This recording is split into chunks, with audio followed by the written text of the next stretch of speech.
What's going on, y'all? In this video, I'm going to show you an SEO tactic that almost nobody is using. It's insane. I'm gonna show you how you can use Joe Rogan's name and the topics that he covers, whether it's on Instagram or on his podcast, and show you how you can use that to leverage SEO and end up on the first page of Google with clicks and impressions day one. Let's get into it. All right, so I'm gonna show you this sneaky little trick that I use from time to time. And since this channel doesn't have that many followers, subscribers, you can actually utilize it with very minimal resistance. So let me explain you my situation, and then you can make logical deductions of how you can use that in your situation. So one of my clients is in wearable technology. So, you know, Fitbits and smartwatches and smart bracelets, bands. And Joe Rogan, a week ago, made an Instagram post about his unhappiness with Polar. And Polar is a big-time competitor in the wearable technology space. They're up there with Fitbit and Garmin. And he said in his Instagram post how disappointed he was with the privacy concerns. He hasn't used his heart rate monitor for a while. And when he went back to try to use it, they updated their privacy policy, right? We've seen this with almost any product, and he was very upset about this. And somebody had sent this to me, so good thing I got this in time. I received the post like 2 hours after it was made, and immediately I worked on a blog. It just so happened that I wasn't doing anything at that moment in time. So if you have that luxury, that is when you do it. So I immediately made a post about Polar, wearable technology, privacy concerns, and Joe Rogan, because I know that anything essentially that Joe Rogan or any of these really high-level celebrities are talking about, it's going to be discussed. It's potentially a way to trend in Google Trends.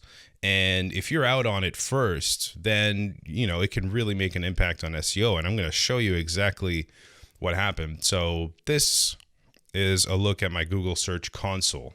So we see a bit of an up and down. This is on July 24th. So I released it the same day.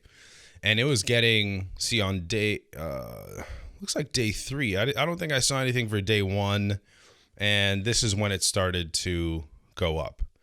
Now, if we look at the other Search Console data, I mean, look at that. I mean, I hardly ever get a spike this significant, and within a few days, already 12 clicks. So this is a website that gets around 10K clicks per month. So I don't know where you guys are along your journey, but this is a great way. So it doesn't necessarily have to be Joe Rogan, but one thing you have to know why this is such an advantage. People that listen to his show are likely going to go and search. These are people that are heavy searchers, no matter what it is. If he has a scientist on, if he has whoever on that has information, they're going to go search it. There's a reason that everyone who goes on the Joe Rogan podcast ends up trending for days after that. So that's an indication you can do the same thing with his podcast. If you hear a topic on there that's controversial or what have you, you can do the same thing for SEO. I only used an Instagram post and already with 126 impressions. So use that to your advantage. There is the other kind of not quiet advantage of this, if that's the best way to say it, I don't know. A significant factor nowadays in 2023 for SEO is how new is the content that you are linking to. So if it's always good to go and update old content with new links. I do that a lot. Links from 2023 preferably. So this kind of kills two birds with one stone, where I have an Instagram post that is the day of, and I'm linking to that Instagram post. So it's updated information. Okay. If you guys follow. So yeah, that's about it for this one. I just thought it was interesting. I've done this a lot, and sometimes it works and sometimes it doesn't. You just have to find that sweet spot. A lot of it also has to do with timing, how quick you can get that content out. You know, that's why these companies like CNN and everyone, they have so many journalists like New York Post, New York Times.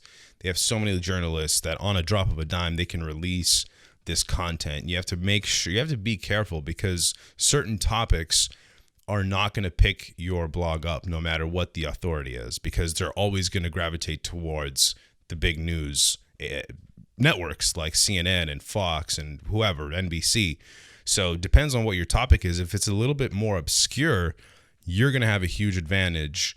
And another thing is, you do want to keep with the trend, but also make sure to do some keyword research for that, so that you have continual kind of an upward trajectory. Because my mistakes with this that I've done before is I've just done it, posted it like, you know, Joe Rogan Polar, and not put any much more work into the rest of that piece. You know, you got to think, how can I make this last for months, years to come?